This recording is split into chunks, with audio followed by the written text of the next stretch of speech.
Bonjour les amis, je suis votre frère Lambert Lakis et aujourd'hui je voudrais vous parler du leadership. Je sais que ça fait un long moment que je n'ai plus abordé ce sujet et aujourd'hui je voudrais en profiter pour revenir là-dessus. C'est quoi le leadership?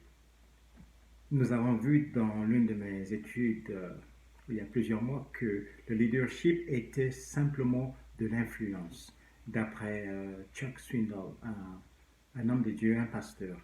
Et il dit, ce n'est que de l'influence, rien de plus, rien de moins. C'est influencer autrui pour une cause utile. Et cela ne dépend ni d'un titre, ni d'une position. Il s'agit de saisir une vision de Dieu, de mobiliser les autres à s'y attacher pour qu'elle devienne une réalité. Quand cela se produit, on a du leadership dans sa forme la plus pure. Je voudrais juste insister sur le fait que le leadership, c'est l'influence. Et cela ne dépend ni d'un titre, ni d'une position.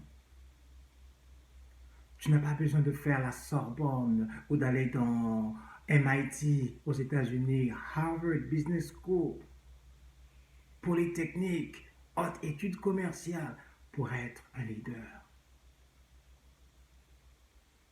Jésus est le leader par excellence. Lorsqu'il a marché sur cette terre, il n'a pas été dans une grande université.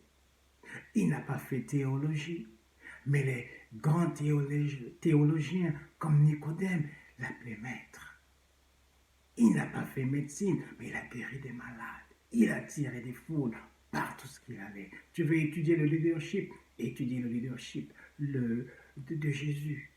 Il est le modèle par excellence. Tous les principes de leadership, la majorité, la plupart, sont basés sur des principes bibliques. Le meilleur livre pour apprendre le leadership, c'est la Bible. Mais retiens ceci, le leadership ne dépend ni d'un titre, ni d'une position. Donc, peu importe ton rang dans la société, peu importe le poste, la position que tu occupes dans une compagnie, tu es un leader. Réalise qui tu es. Commence à influencer. Il y a une sphère d'influence autour de toi. Commence là. Et à mesure que tu vas influencer, tu vas toucher des gens, le Seigneur va élargir ta sphère d'influence. Il va élargir ta tente. Mais le diable va essayer de te décourager. Je vais te montrer rapidement quelques excuses que Moïse a présentées à Dieu lorsque Dieu l'avait appelé à se lever, à prendre sa position de leadership pour aller délivrer le peuple d'Israël. Dans Exode 3, à partir du verset 11 jusqu'à Exode 4, jusqu'au verset 13, Moïse a donné 5 excuses pour ne pas répondre à l'appel de Dieu.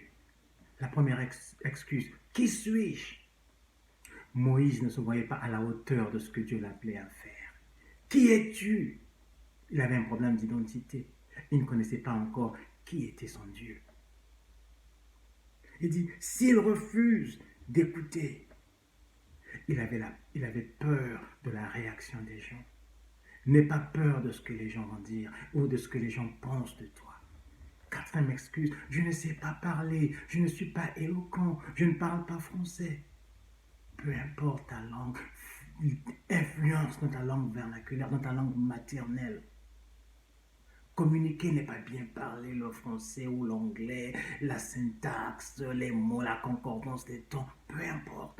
Véhicule juste le message le plus simplement possible. Même avec des fautes d'orthographe, des fautes de grammaire, on s'en fout lorsque le message touche. Le message est puissant, le message est pertinent, les gens seront touchés. Dernière excuse. Tu peux trouver quelqu'un d'autre.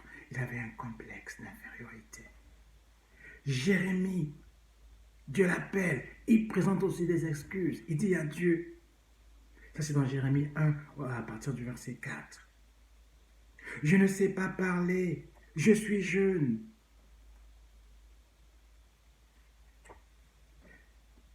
Il avait aussi la peur d'être rejeté, la réaction des gens. Qu'est-ce qui t'empêche aujourd'hui de te lever et de prendre ta place? Qu'est-ce qui t'arrête? Quels sont les mensonges que le diable a mis dans ta tête? N'aie pas peur de ton entourage. N'aie pas peur de ce que les gens disent ou diront de toi. Réponds à l'appel de Dieu. Tu seras surpris de voir combien de gens seront touchés. Tout le monde n'est pas appelé à prêcher la parole. Nous sommes tous des ambassadeurs. On peut juste témoigner la mort de Christ dans nos actions de tous les jours, par les paroles qui sortent de notre bouche. Commence juste à faire attention. Commence juste à apprécier les gens autour de toi. Dis de bonnes paroles, des paroles d'encouragement. En ce moment, les gens sont démotivés, les gens sont découragés, les gens vivent dans la peur, les gens sont stressés. Mais commence par leur donner des paroles d'encouragement. Prie pour eux, prie pour les malades, aide celui qui est dans le besoin. Juste des petites choses autour de toi. Tous les jours, rends-toi disponible. Seigneur, que veux-tu que je fasse pour toi aujourd'hui? Me voici, Seigneur, je suis disponible. Sois attentif à ce que le Seigneur va te dire. Joseph, gardien de la prison, leader dans la prison, où il était incarcéré un jour, a vu des gens dans la détresse. Il s'est rapproché d'eux. Ils avaient fait des mauvais rêves. Joseph a donné l'interprétation à leurs rêves. Et un jour, l'une de ces personnes a été rétablie à son poste. Il travaillait pour le roi, pour le pharaon. Et le pharaon avait fait un rêve ce jour-là. Et ce monsieur s'est souvenu de Joseph. Tu ne sais jamais ce que là où tes bonnes actions vont t'emmener. Sois juste attentif aux besoins des gens. En anglais, on dit just care for people. Sois concerné pour les gens. Sois attentif à leurs besoins. Encourage-les. Ne te laisse plus arrêter. Les temps sont mauvais. L'heure est très avancée. Jésus revient bientôt. Que vas-tu lui dire lorsqu'il te demandera des comptes sur l'appel qu'il avait mis en toi? Il t'a doté de dons. Il t'a doté des talents. Il veut que tu les utilises pour sa gloire, pour faire avancer son royaume ici sur la terre. Tu es un leader. Tu es né leader. Alors lève-toi mon frère, lève-toi ma soeur. Prends ta place et commence à influencer. Et tu verras ce que le Seigneur fera avec toi. Tu commences et le Seigneur va t'accompagner. Tu as un pas à faire. N'aie pas peur. Je brise cet esprit de peur au nom de Jésus. Lève-toi, marche. Sois béni mon frère, sois béni ma soeur. Et si tu as un témoignage, envoie-le, ça va m'encourager. Les témoignages que vous envoyez m'encouragent, me donnent la force de continuer, d'aller de l'avant. Amen. Soyez bénis.